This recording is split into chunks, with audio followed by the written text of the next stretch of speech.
So Sophie Cunningham is a player for the Indiana Fever. Obviously, if she wasn't a player for the Indiana Fever, let's say we wouldn't be talking about her on this channel, but yeah, you never know. Some of the big free agents, WNBA free agents, I have covered, to be fair. But yeah, so she is a player for the Fever, and in this video we're going to be talking a little bit about some of her answers, very specifically about Caitlin Clark after joining. And look, I think a big reason why Sophie Cunningham, like whatever about Natasha Cloud, like thinking that, you know, with Matt Ishbia that she'd kind of earned basically to choose where she was going to be traded and then got traded to the Sun. Like, I think more so than anything, like Sophie Cunningham, because she did so much work with the Phoenix Suns, she had that relationship with Matt Ishbia, she was probably more so than anything able to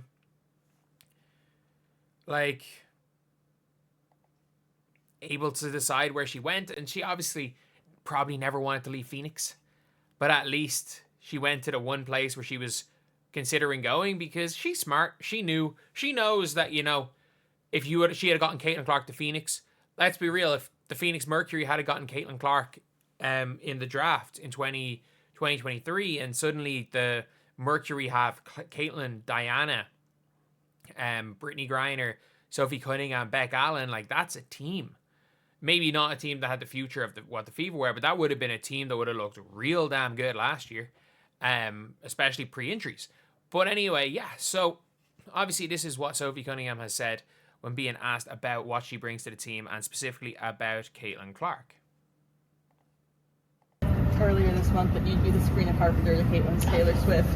That was a joke, but I guess people really took that seriously. People love it. What excites you about playing with her this year? I mean, you know, she has changed our game in the best possible way in every way. And so just to be alongside of her and maybe relieve the pressure, being able to shoot and spread the court for her to go do her thing. She's still young, and I think that I've been taken under, Diana took me under her wing, and I've learned a lot from her, and now I hope to kind of do the same for Caitlin if she wants it. I just think the relationship piece is huge, and when you're trying to do something great, it takes everybody, and so I want her to go do her thing, and anything she needs from me, I'm going to be here. But again, I think that, like, just the competitor that I am, I'm fierce, I'm sassy, I stick up for my teammates. I mean, to be fair, I would use the word fierce, but like, yeah, Sophie Cunningham. What is the YouTube video? What is the YouTube video? It's from Back to Sports. It's like, if you type in Sophie Cunningham, there's a channel called Women Hooping on YouTube, and basically they just, a lot of the stuff they show from the Women Hooping page is like just like fights and like mad stuff. And like Sophie Cunningham heated hit to the throat after she hooked Onion Were ref's review. Sophie Cunningham, 10 things you know about the WNBA star. See what a badass she is. Where is the Sophie Cunningham competitive or the new Marina Mabry? Like, that's a video as well. Oh, I need to find that one. Oh, that's disappointing. It was on the Back to Sports channel. It's like, Sophie Cunningham, is she competitive or is she the new Marina Mabry? But yeah, so that is that's one of the things. Let's keep going. Stick it for myself, and so sometimes I think that's okay to be feisty and to be yourself. But I'm excited to play in front of the fans. I think that she's drawn a lot of people, not only to Indiana but to the women's game as a whole. And so just to be a part of something great, just really happy to be here. So yeah, obviously Sophie Cunningham is like probably the perfect teammate to have, because it's very rare that you're going to find an enforcer on a good contract that also can play basketball. And I don't mean like can play the ball type of ball that Caitlin Clark wants to play. So that the enforcer can go and lock up a bit on defense sometimes and hit open jump shots, which is the most important thing. Which really is the most important thing. And yeah, I found the video. The greatest title of the of all time from Back to Sports. Is Sophie Cunningham the next Marina Mabry? Is she dirty, intense, or just irritating?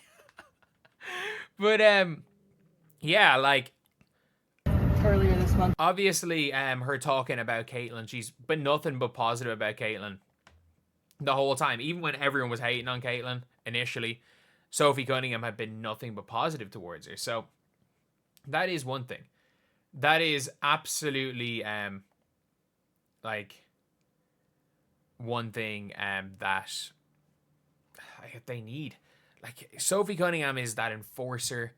She's very pro Caitlin. And look, Sophie Cunningham very much is kind of just gets how it all works, and she did early, where it's like, you don't want to be out there saying saying too many negative things about these young rookies, because it's like, well, you know, the best way to make money is by attaching yourself to them. Like, we can be honest, Marina Mabry has been a big name because she played with Angel Reese. Kennedy Carter is a big name because she played with Angel Reese. Like, Kennedy Carter is a bigger name than Jewel Lloyd, and by the way, was good and played with Angel Reese. And then, like, look, let's be real, the only reason we know who Lexi Hull is because she played with Caitlin Clark. We can be honest. It's the only reason. Like, nobody knew who Beck Allen was. Beck Allen's better than Lexi Hull. She played for the Mercury at the kind of 3-4. Now, I'm just going to find, like, a random WNBA player. Let's say, like, I don't think it's a team. There's that many teams Lexi Hull starts on. So let's just say the small forward for... Everyone knows Gabby Williams because of the Olympics. But screw it, Jordan Horston. Very few people know who Jordan Horston is, but everyone obviously would know who Lexi Hull is, purely because she played with Caitlin. And again, like, I reckon the Fever starting five, with possibly Angel Reese and Aja Wilson in the middle of the Fever starting five for the All-Star votes. Like, I reckon 5 of the top 7 are going to be the Fever starting 5. And maybe not 5 of the top 7, maybe 7 of the first 10 are going to be Fever players. The Fever starting 5, Sophie Cunningham and Lexi Hull. But yeah, for All-Star voting, that is going to be kind of a mad one. But like, it's as crazy as it is, it's what's happening. It's what's happening. But yeah, obviously Sophie Cunningham continuing to offer nothing but praise towards the best player on the team she's currently at, a player that she 100% wanted to play with for Phoenix. And I think I couldn't find a clip, but I think she did talk somewhere about the, like, the play or the All-Star thing, trying to get her to Phoenix, and how it worked out the opposite way. Anyway, yeah, let me know what you guys think in the comment section below. Do you guys agree? Do you guys disagree with this? Or do you guys think Sophie Cunningham is just there to be there? Not Rita Sophie Cunningham is there to be a big player, that she's just there to be there, which maybe there's some truth to that, but I don't think so. I think she's almost a perfect player for the Fever. Specific for what the Fever need exactly anyway. But anyway, I'll see you guys.